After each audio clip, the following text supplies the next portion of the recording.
Bom, estamos aqui, primeiro episódio histórico, talvez, tomara que seja, do Online from Spain, o quadro do bate-papo entre amigos.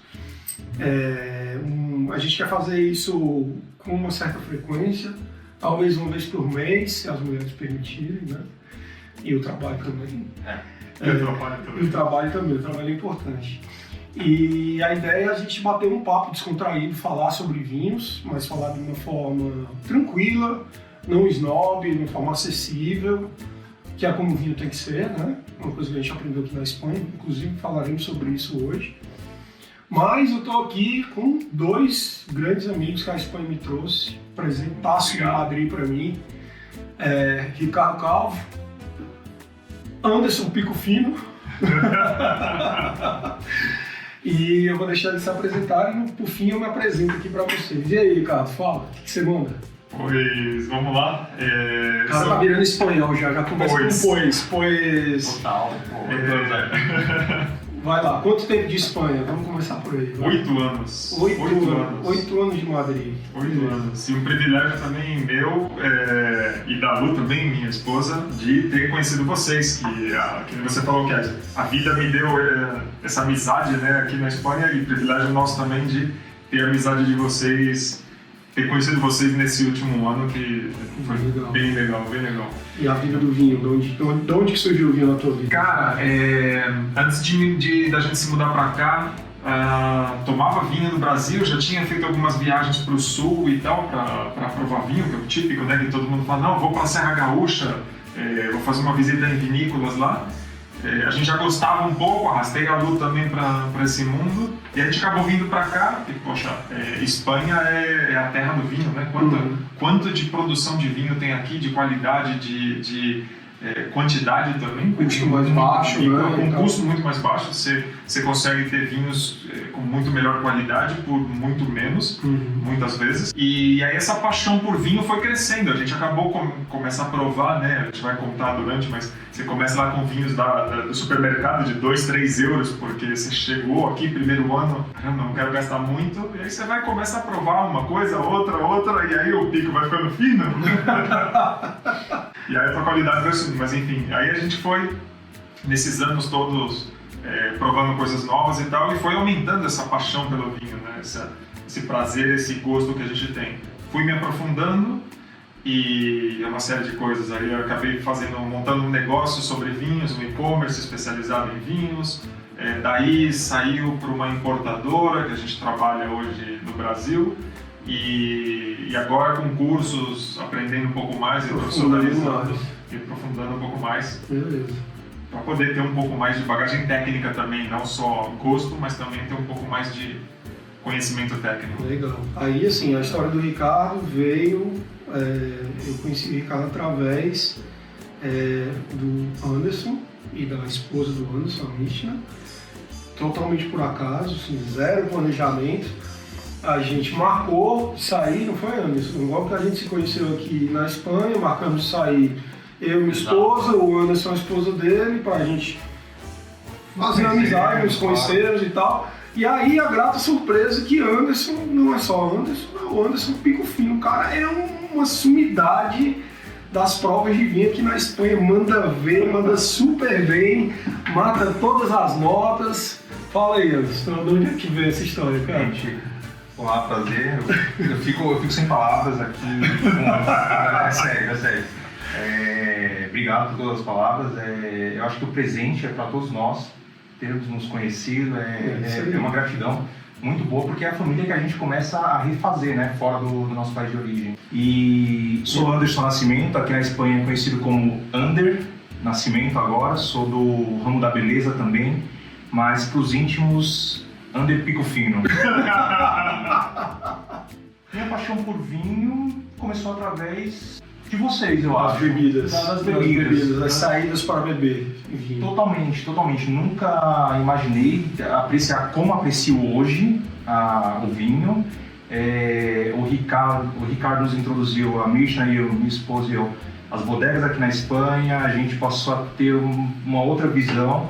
E aí, como eu estava falando, quando a gente chegou, ficava impressionado, ia no supermercado, vinhos de 2, 1 euro, meu Deus do céu. Você toma, tranquilo, mas quando você começa a tomar outros tipos de vinhos, mais elaborados, outros vinhos um pouquinho com um valor mais caro, você começa a afinar o paladar e a virar o pico fino. O pico fino, para quem não sabe, é uma expressão daqui da Espanha que fala sobre pessoas que têm um paladar aguçado, né? Uma pessoa que vai ali, consegue detectar notas e cheiros e tal no vinho, e o Anderson é esse cara natural, assim, o cara que tem um talento nato pro vinho, bebe bem, e aí...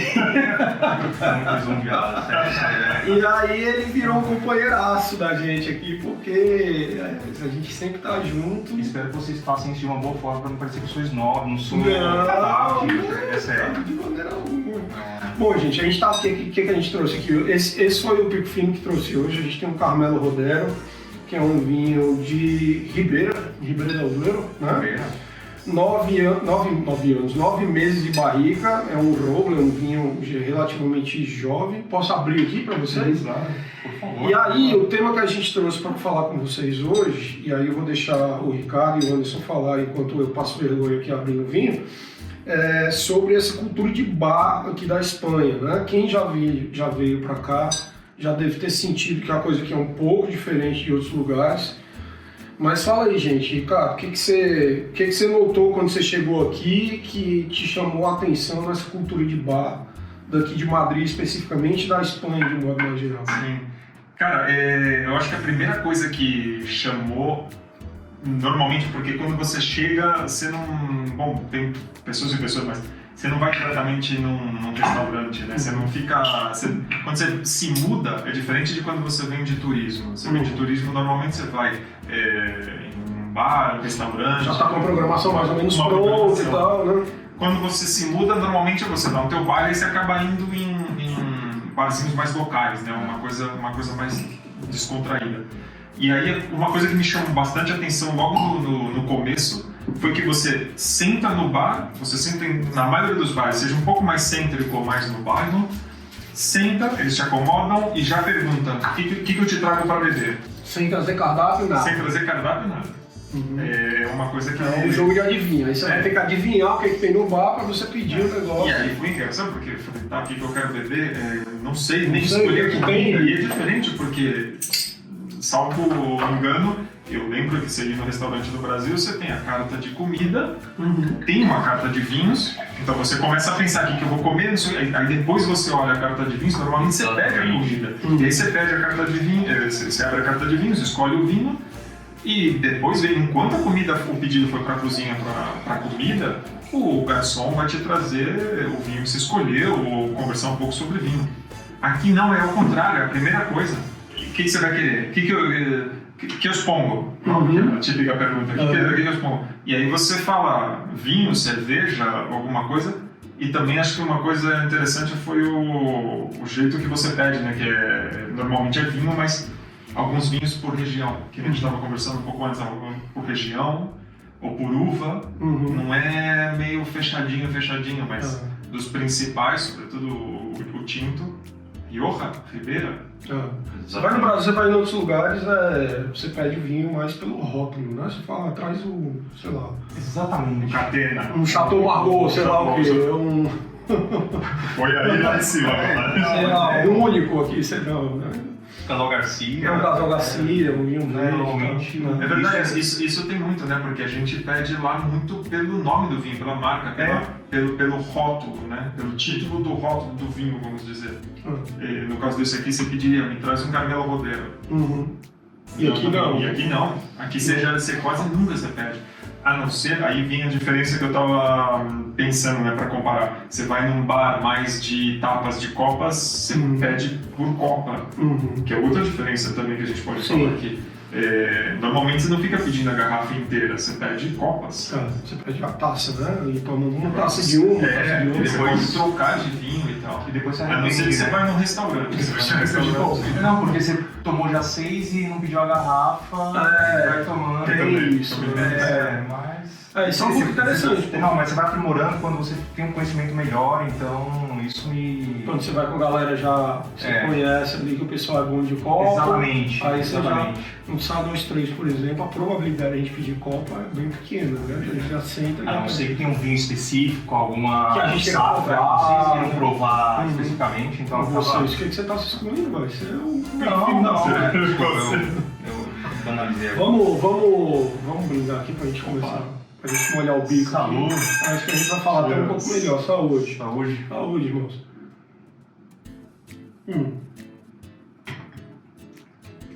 Delícia, fresquito, aquele Que bom. que a gente chama de vinho de copeiro, né? Que é um vinho de... vinho para bater. A gente pede e esse é o tipo de vinho que a gente encontra fácil em bar. Em bar de copa, né? Dos mais populares aos mais sofisticados, é isso que o Ricardo estava falando. Assim, você sempre encontra, se você gosta de vinho, você sempre encontra um Ribeira del Duero, né? Você sempre encontra um Rioja,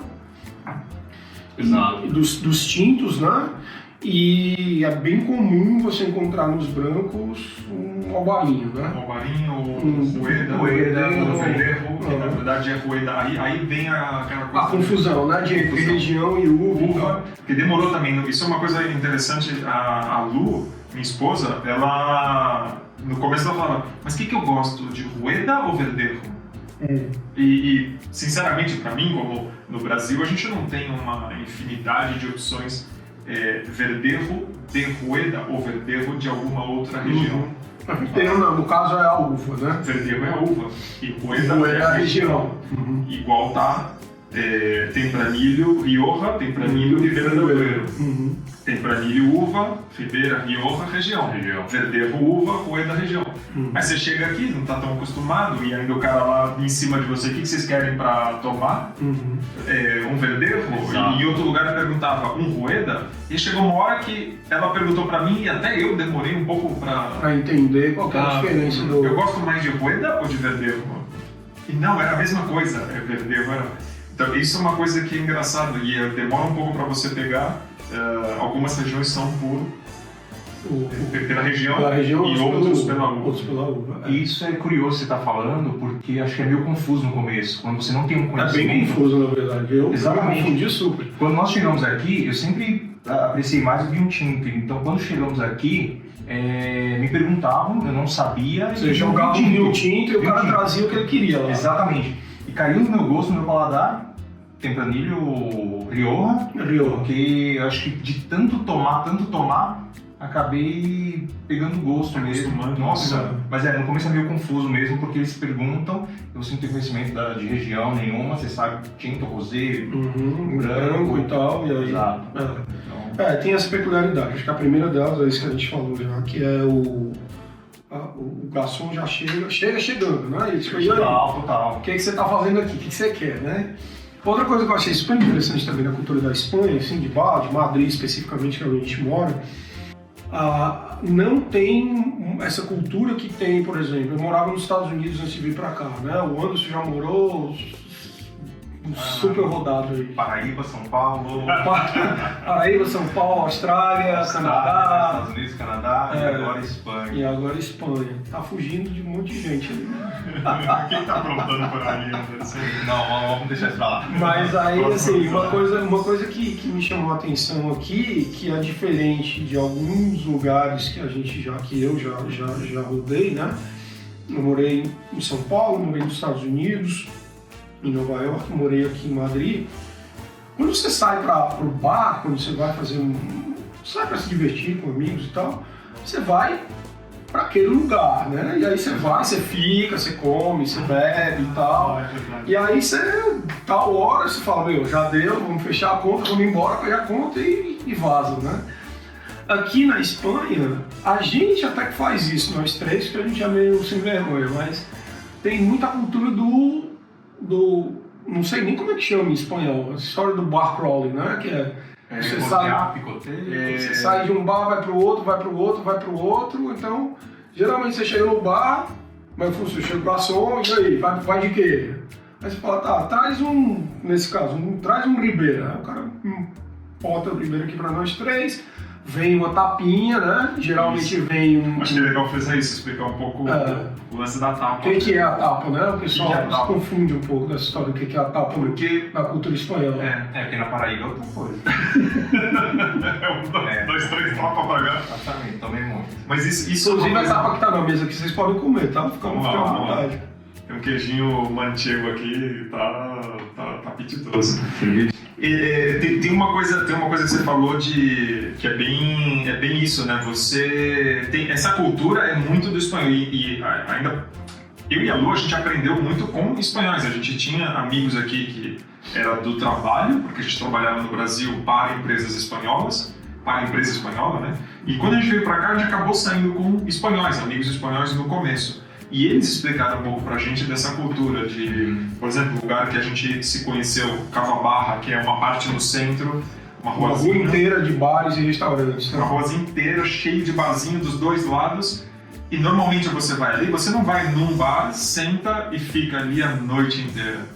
Você pode, se você sentar lá e começar a olhar, tem gente que vai, entra num bar, sai, vai no outro, ou vai num ali e vai outro duas ruas depois.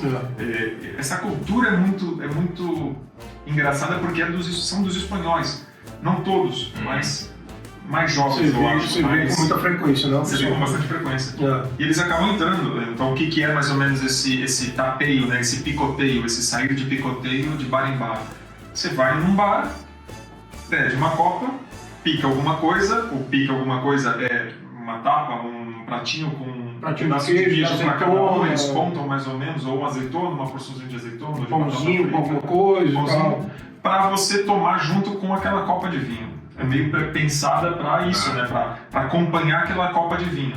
Você toma aquilo, paga e vai pro próximo. E vai para outro, que de repente tem uma croqueta que você gosta pra caramba. Você para lá, pede uma copa, pede uma porção de croqueta, e vai pra outro. E assim vai. Não é esse negócio de chegar e comer pra caramba, né? Aí, o que eu acho legal quando eu saio com esses dois aqui, cada um tem uma personalidade específica, né?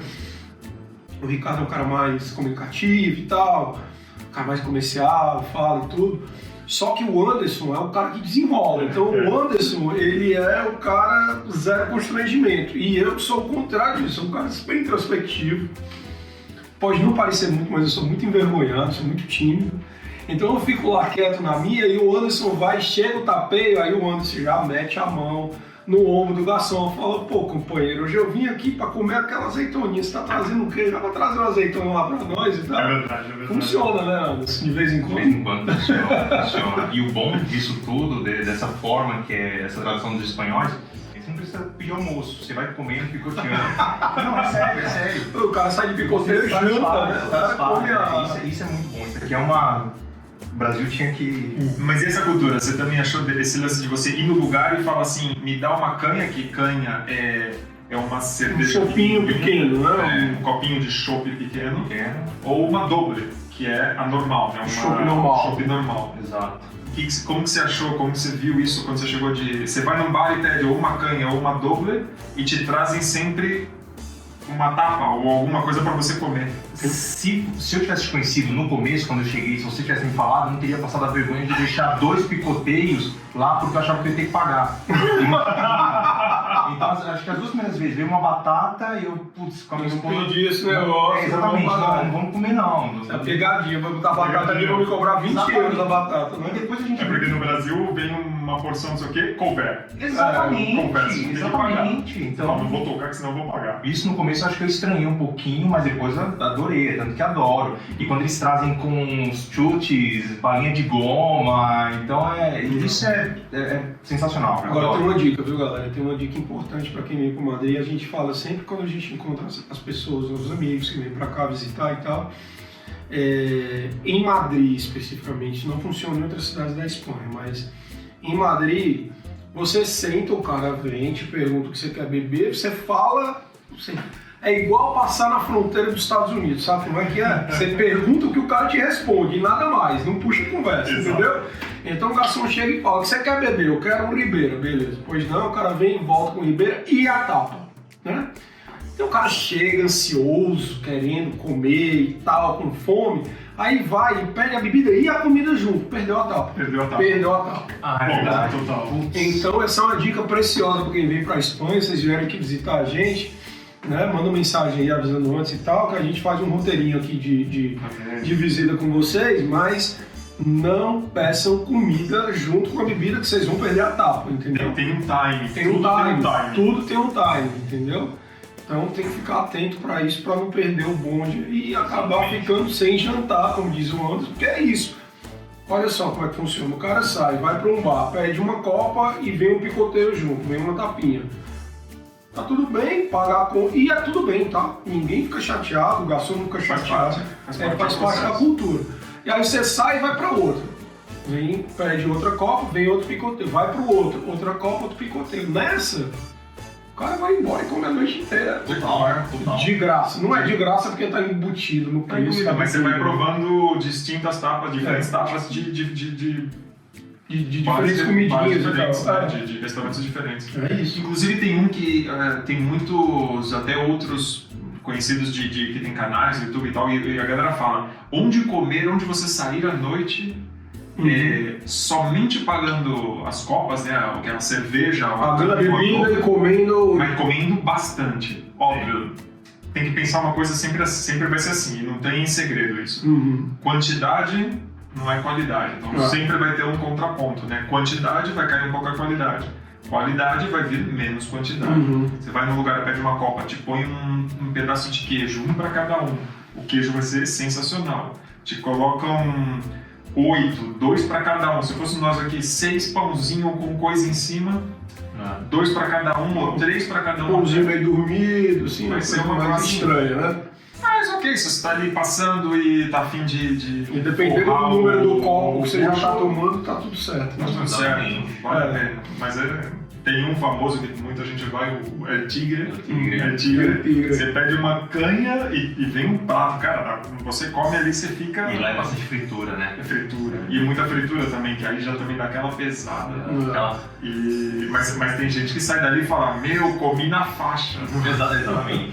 Isso que é... Mas o que vocês encontram geralmente de tapas aqui? Independente da bebida, a gente geralmente pede vinho, mas... O que você já encontrou, Anderson, por aí? Vai. Normalmente o mais comum acho que é azeitonas, batatas fritas, né? Batatinha chips frita. Uma fatia de pão com solomilho, com um pedacinho de carne, porco, vaca, queijo, tirinhas de queijo assim. Às vezes um romãozinho e tal, né? Romãozinho. Acho que é mais assim, acho que tem lugares específicos que tem alguma coisa diferenciada, né? Às vezes umas coisas em conserva, não, umas cebolinhas em conserva, aquelas pequenininhas. Com a pimenta lá, a guindilha lá, esqueci o nome que vem com anchova, azeitona e é um pincho, tipo um pincho feito assim, é tipo um espetinho com anchova, azeitona, alguma coisa com picos e tal, e eles fazem. Agora tem uma coisa legal também, interessante de falar, que depende da região da Espanha, as tapas são diferentes. Exatamente. Inclusive o pessoal tira onda, zoa, com Madrid e Barcelona, a competição, né, que tem entre essas duas, tipo Rio, São Paulo, Nova York, Chicago, enfim, tem essas competições entre cidades grandes, né, que fala que aqui em Madrid você senta, vem a tapa, né? Tem até uma história que fala que isso foi um decreto real de um tempo atrás, que o rei disse que tinha que ter, porque os cabos estavam tomando muita manguaça e os cabos estavam se passando, e o rei falou, não, pô, para com isso. Pelo menos um negocinho aqui pro cara não passar tão mal. O cara é consciente. Não sei se é verdade essa história, a gente pode pesquisar. Mas aí aqui em Madrid é lei, é muito raro você chegar num lugar onde a pessoa não te sirva uma tapa. E já quando você vai para Barcelona, a parada é um pouco diferente. O pessoal fala que na Catalunha a galera não gosta muito de dar tapeu e tal. Né? Isso é verdade. Agora, são contrapontos, né? Madrid, quase sempre você vai ter uma tapa ou alguma coisinha. Catalunha, dificilmente. Agora tem outras, por exemplo, que eu lembro. Valência, toda a parte da região de Valência, como lá é muito de paella, de arroz, sempre tem uma paella. Quase sempre tem uma tapinha, é uma porção de arroz. Porçãozinha de arroz. De uma paella, de um arroz com marisco, de um arroz com coelho, com frango. Valência está um pouco para o sul da Catalunha, né? É uma região que está um pouco mais para o sul, mas é de praia também. E é a terra da paella, né? E a terra da paella. Foi inventada. E é também a praia mais perto dos madrilenhos. Então quer dizer que se você quer ir para a praia, mar. Pega o trem, dá pra fazer viagem num dia só, né? Você pega o trem aqui em Antóquia, vai pra lá. É a praia mais perto que você tem em quilômetros em distância, é a praia de Valência a mais perto. A cultura em outras regiões, vocês sabem? Vocês tiveram... O Anderson teve que ir na Extremadura pra tirar a carteira de motorista, é outra história, isso é outro episódio. Mas você chegou aí nos bares lá, cara, em Cáceres? Um pouco, porque o tempo que eu fiquei lá. Você ficou uma noite focado exatamente, então não pude explorar um pouco da culinária, das tradições. A gente foi pra Trujillo junto, o Ricardo não pôde ir. Essa viagem já deu pra. Mas aí eu não lembro de ter tapeiro lá. Você lembra de ter tapas assim? Trujillo pra caralho. Trujillo. Então, não lembro. Muito não lembro. Trujillo. Depois da terceira Copa eu já Trujillo esqueci. é outra cidade ali pertinho de Cáceres, já é quase em Portugal, assim, bem pro lado oeste da Espanha. Eu tô apontando pra lá, mas não sei se o oeste é pra lá. É pra lá, beleza. Mas é engraçado isso, que não são todos. Então tem lugares que você vai ter tapas e tem lugares que você não vai ter tapa, que você comentou da Catalunha, Valência vai ter mais arroz. E você vai para o sul, Sevilha, Córdoba, Granada, pelo menos a gente já foi uma ou duas vezes, e tem outros tipos de tapas. E normalmente para o sul é fritura. Então sempre vai vir uma porçãozinha de cubinho de peixe de cação, sei lá, adobado. Como é que eles chamam? Cação adobado? Adobado. Tem um outro nome, agora eu não lembro. E aí você vai para o sul é mais frituras, você vai para o norte mais assados, mais cozidos. Nem todo lugar também tem tapas. Tem tapas. Pro norte. País Basco. País Basco, por exemplo. Cidade como São André. Você pede uma cerveja, você tem que pedir. Tem muito pincho lá, né? Tem muito pincho. Poxa. São Sebastião, por exemplo, a gente teve agora no final do ano passado. Você vai, você pede a sua cerveja, mas that's all. Não tem. Nesse caso, pode pedir a comida junto, porque não vai vir tapa mesmo. Você já pede. Vai ser Sebastião, que inclusive está na minha lista de cidades a conhecer, que eu não conheço ainda. Vale muito a pena. Você me falou, talvez eu tenha sido você, cara, que é uma das cidades que tem mais restaurante com estrela Michelin na Espanha. Sim, eu acho que São Sebastião um dos lugares com mais Michelin por metro quadrado. E aqui é interessantíssimo que eles chamam de estrela Michelin, né? Michelin, que aqui tem tudo quanto é lugar, né? Acho que o país é rico na gastronomia, porque cada pueblo que você vai, cada lugarzinho, por mais pequeno que seja, você vai encontrar alguma coisa ali, tipo, conceituado, Michelin. Isso é uma coisa que eu tenho que reconhecer. A gente ficou no começo, quando veio bem... A gente tá falando de cultura, de bar e tal, né? A gente ficou bem preocupado. Será que a gente vai gostar e se adaptar à comida? Cara, é verdade que no final das contas você tem saudade de coisas do Brasil, uma feijoadinha, uma coxinha, né? Mas a comida daqui é muito gostosa. É muito gostosa. E tem as comidas típicas de cada região do tem forma que é um negócio difícil, né? Essa quantidade de vinho. Nossa, vinho, comida, as tapas. Você não consegue sair sem beber e comer alguma coisa. É natural, você acaba parando, come, bebe e vai, né? E continua. Volta feliz para casa. O Anderson falou uma coisa que eu achei interessante. Ele falou, você chega na bodega aqui e tal. Nas bodegas que ele estava falando no contexto de vinícola, né? De lugar que produz vinho e tal. Mas uma curiosidade também que eu descobri depois que eu cheguei aqui, não sabia antes, era que aqui na Espanha, aqui em Madrid principalmente, ainda tem bares que eles se denominam bodegas, né? Eles se chamam bodegas. Aqui perto, por exemplo, tem uma que chama Bodegas Casa, né? E tem outra famosa que a gente foi junto, chama Bodegas Ricla, né? Bodegas Ricla. Que é lá no centrão, assim, na área do... Bodeguita de los Reyes. Bodega de los Reyes, isso. E esses lugares, eles são interessantes porque são bares, hoje são bares normais, assim, como qualquer outro bar, Mas antes eles tinham uma tradição de vender vinho a granel, né? Então você acho que naquele outro que era perto da sua casa ali tinha umas... Aquelas jarras. Ânforas, né? Isso, umas jarras enormes assim de barro. Então aquilo ali servia, e eu descobri isso faz poucos semanas, sei lá, meses. E o que acontecia? O pessoal trazia o vinho das regiões produtoras para cá, para Madrid. O bodegueiro, né, que é o dono do bar, recebia o negócio, jogava dentro daquelas ânforas, né, daquelas tinas lá de barro. E aí o pessoal da comunidade que morava perto ia para lá com uma garrafinha dessa aqui seca, uma garrafa qualquer. Não tinha garrafa de PET de Coca-Cola na época, mas seria o equivalente a isso, né?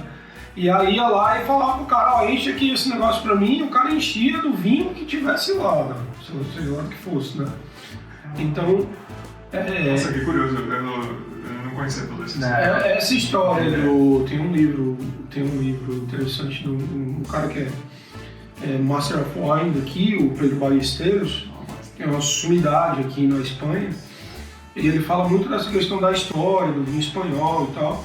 E essa questão da região, dizem, né, não sei se até que ponto isso é verdade, veio um pouco daí também, porque o cara, veio um vinho de Ribeira del Duero aí, o cara trouxe aqui pra mim e eu coloquei nessa ânfora aqui. Esse aqui já é de Rioja, né? E aí ficou essa história do vinho da região e vai ser o vinho do rótulo, né?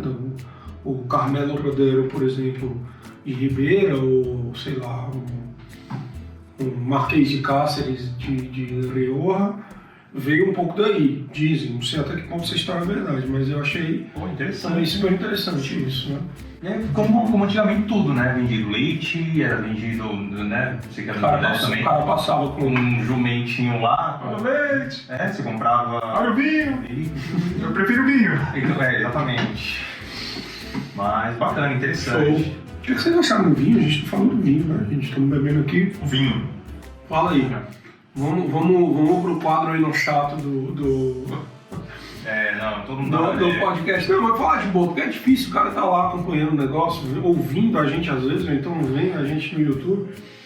Aí o cara fala, pô, tem notas de não sei o que e tal. Pô, é difícil, né? Difícil de acompanhar. Mas em geral, assim, sem poder cheirar junto. Né? Exatamente. Exatamente. Eu acho chato pra caralho, desculpa o português aí, mas... É verdade. Mas só pra gente dar uma geralzona assim, para o pessoal ter uma ideia do que é o vinho, a qualidade, o preço. Você comprou agora antes de vir, antes de vir pra cá? Passei no... Sabe mais ou menos quanto foi?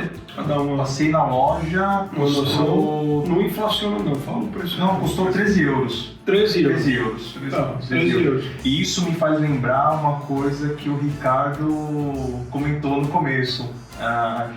O fato que a gente estava falando que no começo você compra vinho de 1 euro, 1 e pouco, 2. E depois a minha esposa perguntou para ele, tá bom, Ricardo, e sei lá, você vai visitar uma casa de amigos, você vai dar um presente, tem um valor mínimo a ser pago? Eu tô resolvendo o que eu falei. Não, mas e eu lembro perfeitamente. Não lembro. 50 euros, não, brincadeira. Mas ele tinha falado que um vinho a partir de 10 euros, a qualidade é impossível de ser ruim. E realmente, mas tem vinhos de 7, 5 euros de ótima qualidade, perfeitos, que com certeza você toma até hoje. Mas pra não errar, eu acho na mão... Você vai aí 10, 15 euros, dá de boa e não quebra a boca, né? Exatamente. Esse Carmelo Rodero de 2021, daqui tá falando 9 meses de barrica, ficou 9 meses em barril. É um vinho relativamente jovem, né? Aqui na Espanha, enfim, dependendo da região, são gradações diferentes, mas Ribeira e Rioja são meio parecidos nesse aspecto. Então você tem um vinho que eles chamam de Robert, que é um vinho que eles basicamente acabaram de produzir, já engarrafa e já manda, né, para o mercado, para vender. Tem os rollers, Ricardo, você que é mais entendido de vinho espanhol, me corrige aí, cara. Tem os rollers, que são os vinhos que eles passam algum tempo, um pouquinho de tempo aí em barril, que aqui eles chamam de barrica, né? Esse no caso é um roller, que tem 9 meses de barrica. E aí tem os criança, que são os que ficam envelhecidos aí por algum tempo mais em barrica. Um pouco mais de tempo. 1, 2 anos e tal, dependendo da região. E aí reserva depois disso e o Gran Reserva, que aí, dependendo, acho que na região de Rioja, se eu não me engano, o Gran Reserva, ele regula um pouco como sendo os Barolos na Itália, que o Gran Reserva você ficar 5 anos maturando antes de ir para o mercado, né? Depois de engarrafado também, né? Tem uma mescla entre barrica e garrafa antes de ir para o mercado. Dá um total de 5 anos no Gran Reserva. Eu vou atropelar um assunto aqui, eu sei que pode ser que seja o tema de outro quadro. Não tem atropelo. Mas isso que você está falando é tão interessante, e eu antigamente, né, sei lá, alguns meses atrás, achava que se você pegasse qualquer vinho e quanto mais tempo guardado, quanto mais tempo, era melhor a qualidade. Mas não, se o vinho é jovem, é feito para consumir. Isso dá um tema de um episódio inteiro. Exatamente. Muita gente fala de vinho, vou comprar o vinho, vou guardar. Não, e aí tem isso, na garrafa ele não vai mudar mais nada. Talvez ele fique um pouco mais equilibrado entre eles, sim, mas ele não vai evolucionar, né? Ele não vai envelhecer mais por estar na garrafa, ele vai ficar mais suave, mais redondo, mais equilibrado, porque os taninos se assentam e tal, mas ele não vai mais como se estivesse na barrica, no barril de madeira, criando, com a criança, que eles chamam de criança. E eu acho que tem um lance também do que o Anderson falou, assim, tem os propósitos do vinho, né? O cara, o enólogo, a equipe que está produzindo o vinho tem uma ideia na cabeça do que eles querem fazer. Então, por exemplo, o cara pega um vinho jovem, ele pôs no mercado um vinho jovem e ele não quer que esse vinho envelheça grandiosamente. Às vezes nem funciona, né? Não funciona, você acaba perdendo as qualidades, porque um vinho jovem, como você estava falando, um vinho jovem não passa por madeira. Um vinho Roble passa por madeira por 3 meses, 6 meses ou 9, e esse não chega a ser um criança, mas ele está muito mais perto de um criança no limite ali, né? Do que um Roble. Então ele passa por madeira. Cara, se ele não passou por madeira, é por um propósito, como a gente está falando, por um propósito, é para ser consumido já. Ele não é um vinho que tem madeira, ele não tem nenhuma propriedade para prolongar o prazo dele na garrafa. Então ele é um vinho para você comprar na prateleira e tomar. Você pega os rosés, por exemplo, né? É um vinho que a esposa do Anderson adora, assim, a Mishna adora rosé. Rosé é um vinho para giro rápido, né? Sim, total. Sim. É um vinho ali de verão, quando aqui começa a esquentar, esquenta, velho. Puta que eu pariu, bicho. Eu como o Anderson, quer dizer, o Anderson é de São Paulo, mas tem uma raiz familiar nordestina. Eu sou nascido e criado no Nordeste, em Fortaleza. Eu cheguei aqui e falei, cara, vou tirar de letra. Verão espanhol, tranquilo, não pode ser. É quentinho, né? Não pode ser pior do que o verão de Fortaleza, não pode ser pior do que o verão de Ceará, cara. É quentinho. É quente, é seco, né? E aí, mas enfim, nesse ambiente de um verãozão espanhol e tal, você tem um vinho rosé que é um vinho super fresco, jovem, né? Ali vibrante no sentido de que, porra, tem fruta, exatamente, mas você tá tomando um suco ali, o negócio é super refrescante e tal. Você não vai pegar um vinho desse, vai guardar o vinho 3, 5, 10 anos, que vai estragar o vinho. Ele vai perder essas características. Ele vai perder a frescura dele, no bom sentido. Que era o propósito. Que é o propósito que o enólogo fez, a equipe fez lá do vinho. E você vai ter um vinho velho, na final. Não é um vinho... vai ter um vinho que serve melhor como vinagre do que qualquer outra coisa, né? É isso, então tem também esse lance do propósito e tal. Mas o bom, voltando para o tema original, né? O bom de você visitar esses bares na Espanha é que o pessoal tem muito essa consciência do que é um vinho de copeiro, né? Que é esse vinho para você girar ali no dia a dia. Então, se você vai em um bar de bairro, né? Um bar que não é um bar especializado, né? Um bar, inclusive, uma estatística que me falaram também, que eu preciso confirmar, mas já vou meio que falando um pouco aqui, meio que sem confirmar ainda, é que Madrid é a cidade que tem mais bar por habitante, né? Pode ser. Não sei exatamente qual proporção, né? Em que região, se é mais da Europa, mais do mundo, mais não sei o quê. Qual a comparação? Mas enfim, esses bares que são bares locais, assim, bares sem muita frescura e tal, um bar sem muita firula, eles têm esses vinhos de copeiro, que é esse vinho para girar. Você não vai encontrar um único Gran Reserva num bar de esquina, que você vai encontrar sei lá. São vinhos mais jovens. São um Cune da vida. Um Cune, um Protos. Um Protos. Um Protos você acha em quase que qualquer bar. E não é ruim. Não é ruim. É um vinho. E também tem isso também que você está falando. Caramelo Rodeiro, por exemplo. Vamos focar no que a gente tem aqui. Esse Caramelo Rodeiro é o, digamos, o de entrada, o que tem menos barrica. Tem criança dele. Tem um reserva dele. Então a própria vinícola, como você falou, o enólogo ele prepara vinhos para giro, né, um pouco mais giro, para copeiro, para tomar por taça, por copa.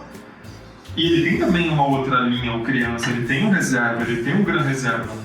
O que vai mudar? Que esse vinho jovem é justamente para esses bares de copas, onde você não está procurando um vinho com madeira, com mais corpo, mais pesado, porque você não vai jantar. Você vai tomar um vinho ali para meio de diversão, né? Você vai fazer copeiro. Isso aqui é o lance do copeiro. Saindo ali do trabalho, tá meio cansado, cabeça cheia. Precisa ser um vinho um pouco mais leve, um pouco mais fresco, porque senão a ideia deles é vender mais taças. Então precisa ser um vinho que seja mais leve de tomar, mais fresco. Você toma uma, mais rápido, toma mais uma, e de repente você fala, venha só mais uma e eu vou embora. E no fim você tomou 3. Põe um vinho reserva, com madeira, com barrica, com punch, um corpo. Você vai tomar uma e vai falar assim... Já deu, já tô... Ou eu janto agora, ou eu durmo e já está. É muito curioso. Eu acho que é como tudo na vida. Tem seus momentos, porque a gente tá falando de vinho agora. E é muito bom, né? Quando você vai melhorando o gosto também. Quem é que não gosta? Mas vinho me faz lembrar muito... Não, agora é sério. Lá vem. Agora é sério. Eu comecei a beber aqui agora. Lembrei quando eu morava em São Paulo, meus 18, 19, até os 20 anos, ia pro Guarapiranga, tinha umas baladinhas lá. E... Que vinho você tomava lá? Não. E era vinho mesmo. Nossa, que morte horrível, velho. Não, horrível? Eram 5 ambientes: forró, brega, axé. Não a festa, o vinho. Não. Mas então, aí você chegava pra pedir vinho, porque você pagava 10 conto pra entrar e tinha 2 copos de vinho incluso, né? Incluso.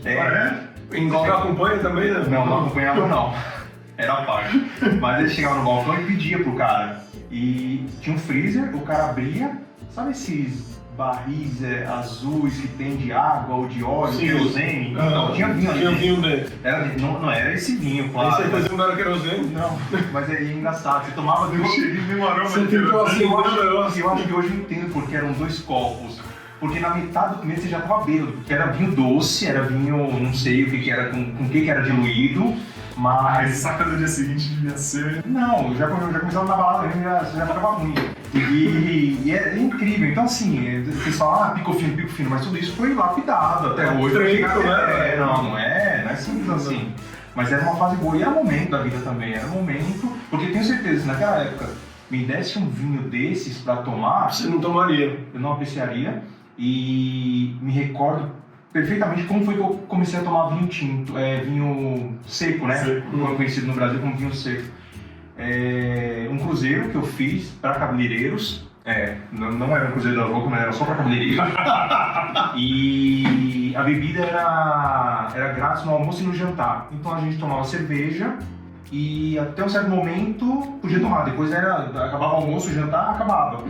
E eu lembro que na mesa do lado o cara deixou 2 garrafas de vinho tinto, começaram a tomar e o pessoal, vocês querem? Tá. Já tava todo mundo muito louco. Daí. E eu lembro perfeitamente que o primeiro gole que eu dei foi horrível, foi muito ruim, não gostei, não apreciei. A primeira vez a gente não esquece. Não, mas aí o problema é que depois você vicia. Esse é o problema. É raro, mas acontece muito. Não, mas é isso, brincadeiras à parte aí, por favor. Não, mas é bem por aí, cara. É bem por aí. E mas vocês falaram, o que vocês acharam aí? Não, eu gostei, é isso, é um vinho de copeiro, né? Ele é um vinho jovem. Eu vou ler aqui o que tem nas costas do rótulo, que eu tô, do contra-rótulo, na verdade, que eu tô lendo aqui. Fala fruta, frescura, delicadeza e uma perfeita integração com 9 meses em barril francês. É a definição desse vinho, que é 100% de tempranilho, da uva tempranilho, procedente de nossos vinhedos mais jovens. Então é um vinho jovem, quer dizer, é produzido, engarrafado e disponibilizado no mercado relativamente rápido, né, com 9 meses de barril, e é um vinho de videiras jovens, né, de plantas que são relativamente jovens. Jovem quantos anos? 70? 80? Não sei, aqui é um... Não, porque o jovem aqui também o conceito de jovem aqui é diferente. Isso é um assunto para a gente falar depois, né? Sobre videiras antigas, filoxera e o que aconteceu aqui na Europa um tempo atrás, mas é isso aí, tem muita coisa para a gente falar, acho que a gente já falou o suficiente para hoje. Considerações finais. Considerações finais. Ricardão, vai lá, velho. E aí, eu comi um queijo todo da mesa. Eu ainda não comi, mas vou comer agora. Não, foi muito bom, gostei do vinho, muito bom, Carvalho Rodeiro, uma família super clássica da Ribeira do Duero. É um vinho, uma vinícola que tem uma produção de grande quantidade, mas os 3 rótulos dele eu já tive a oportunidade de provar. Tanto esse, o de 9 meses, o Criança e o Reserva, recomendo. Vinho top esse daí, qualquer um dos 3. Vale a pena a visita também, eles têm visita na vinícola. Legal, muito legal. E... Ricardo é o rei das visitas, manja tudo de vinícola. Sem precisar de dica. Qualquer região da Espanha, fala com ele que ele é o cara. Adoro visitar e me convida que eu vou junto. Na próxima vez que tá vindo, vai visitar uma vinícola, me convida, eu vou junto. Legal. Anderson, vai. O que você achou do vinho Pico Fino? Cara, é bem marcante, sabor mais intenso mesmo, e como vocês podem ver aqui, tanto pela cor, pela densidade, uva e álcool. Bom, notas de uva e álcool, né? Exatamente. O cara manja muito, véio, mata tudo. Gostei, achei um vinho legal pro papo. Bem leve, bem leve, bem tranquilo. Ele tem uma cor intensa, mas é um vinho tranquilo, assim, de boa para você tomar e bater papo com os amigos e tal. Tanto que já foi. Mas isso é sinal de que o podcast tá durando bem, né? Ainda bem. Vão ter bons cortes. Eu tava com receio que a gente bebeu rápido. Vamos fazer que nem acho que vocês não iam do Samba da Vela lá em São Paulo? De quem? Samba da Vela. Samba da Vela. Samba da Vela. Eu ia Samba da falar. Vela rola em Santa Amaro toda segunda-feira. Não pode vender álcool lá, mas enfim, o pessoal, para evitar problema com as esposas e os maridos, né, para a galera que gosta do samba, eles faziam um samba lá no espaço e eles acendiam uma vela quando começava o samba e o samba ia até a vela acabar. Quando a vela acabava, morria o samba, entendeu? Era uma vela de 7 dias. Eu acho que a gente pode instituir esse esquema aqui de fazer o podcast da garrafa. Quando a garrafa morrer, a gente acaba o podcast. Acabou o podcast. Pode ser. Traz uma Baltazar na próxima. Bom, material. Exato. Baltazar. Mas é isso, não, foi maravilhoso. Valeu. Até a próxima, gente. Saúde.